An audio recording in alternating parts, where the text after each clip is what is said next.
Olá pessoal, esse vídeo é um resumo do que nós apresentamos no terceiro meetup do grupo PLSQL Camp. Esse meetup foi realizado em Campinas no dia 5/9/2018 e nós falamos sobre criptografia de dados usando a package DBMS Crypto. Aqui nós temos um resumo do que é essa package, quais algoritmos são cobertos. Através dela nós conseguimos criptografar dados, decriptografar dados, gerar hashes e gerar MACs.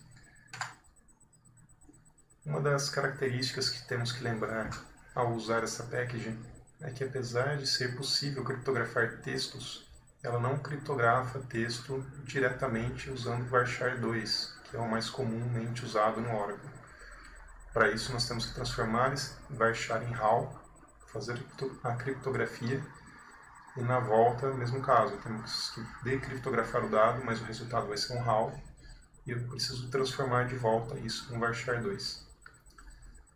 Para exemplificar esse tratamento, eu criei um exemplo bem curto aqui. Então eu estou transformando o texto ABC em HAL primeiro. E depois eu estou pegando o resultado desse HAL e transformando de volta em varchar. Então eu vou rodar o exemplo. Essa primeira parte transforma o texto ABCDEF nesse HAL. E o segundo pedaço do select transforma esse HAL no texto original ABCDEF. É uma receitinha de bolo bem simples, só precisa ser lembrado no momento de fazer a criptografia de um varchar 2. Muito bem. Um pouquinho sobre o armazenamento e a geração das chaves. Essa package DBMS Crypto possui mecanismos para a geração de dados que seriam chaves aleatórias. Lembrando que é importante que a chave seja forte, porque uma chave fraca na criptografia compromete o resultado dela.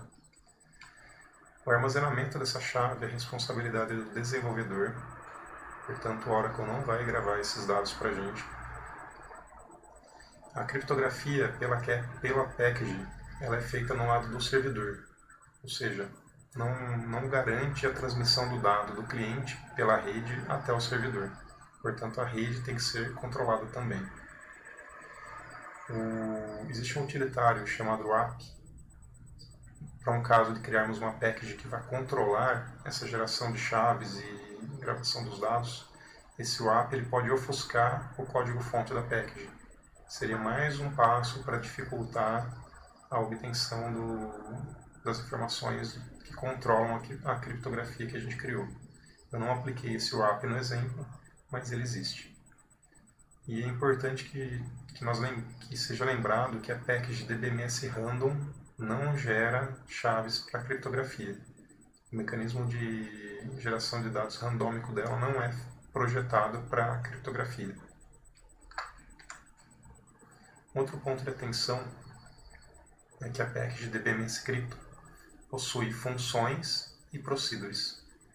Eu tenho a função decrypt e a procedure decrypt. Também tem a função encrypt e a procedure encrypt. Elas devem ser usadas para fins diferentes.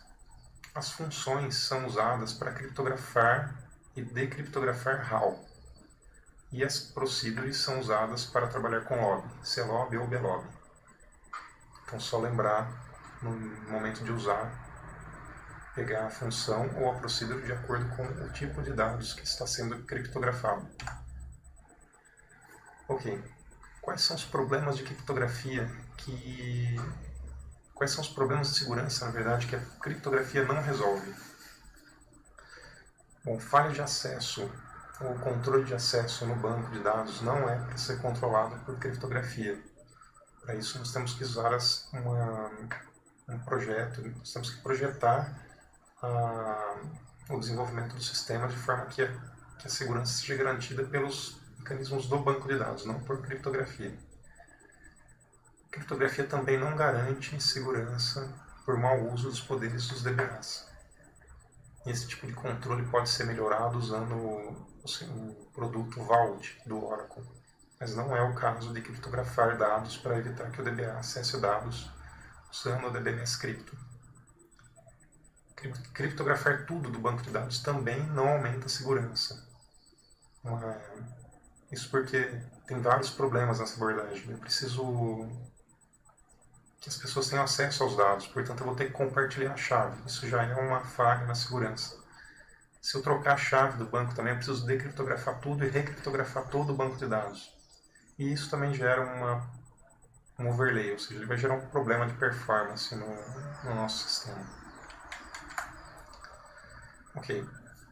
O exemplo que criamos para esse meetup, ele consiste num sisteminha de armazenamento de cartão de crédito. E para isso foram projetados 4 owners para exemplificar esse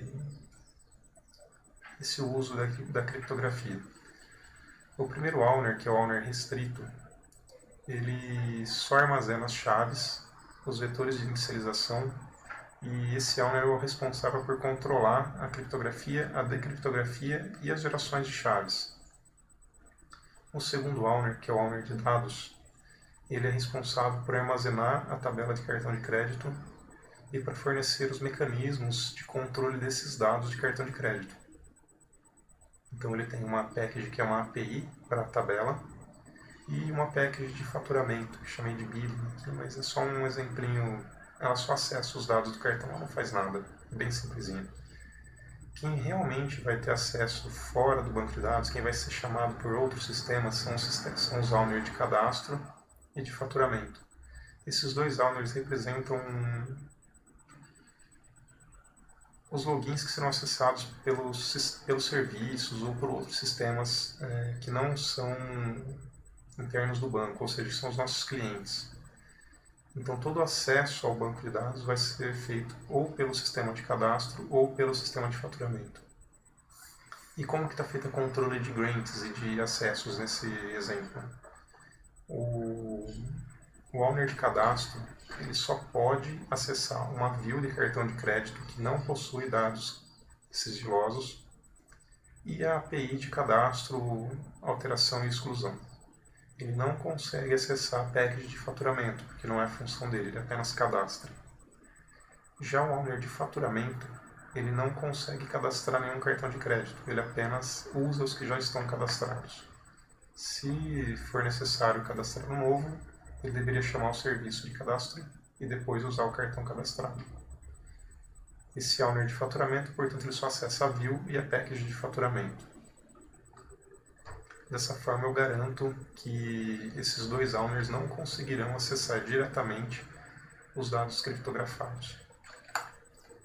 Ok, quais foram os maiores desafios nesses exemplos?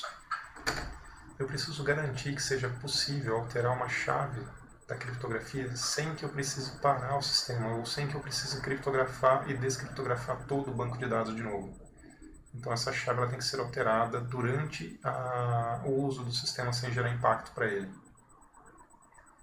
Eu preciso garantir que essa chave, enquanto ela estiver sendo alterada, ninguém está usando ela. Senão ele pode criptografar um dado com uma chave que vai ser inutilizada. Ele não vai conseguir abrir esse dado de novo. E eu criei um mecanismo para que a gente consiga gerar vetores de inicialização também, para evitar que um texto seja criptografado da mesma maneira duas vezes.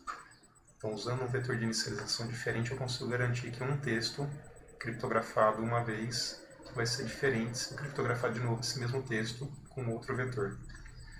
E a garantia de que os owners não vão ter acesso aos dados criptografados diretamente foi feito pelo próprio desenho da solução. Eu tenho certeza de que o owner cadastro e o owner faturamento não vão conseguir acessar a tabela de cartão de crédito porque eles não possuem o grant para isso. Esse é o nosso exemplo. Esse último item, que é garantir o acesso garantir que os owners de serviço não terão acesso aos dados, já está garantido pela própria estrutura do exemplo. Os outros 3 itens eu vou gravar vídeos específicos para falar sobre eles. Aqui tem um pouquinho dos materiais de apoio que eu usei durante a montagem do exemplo. E é isso que foi apresentado. Obrigado e até o próximo vídeo.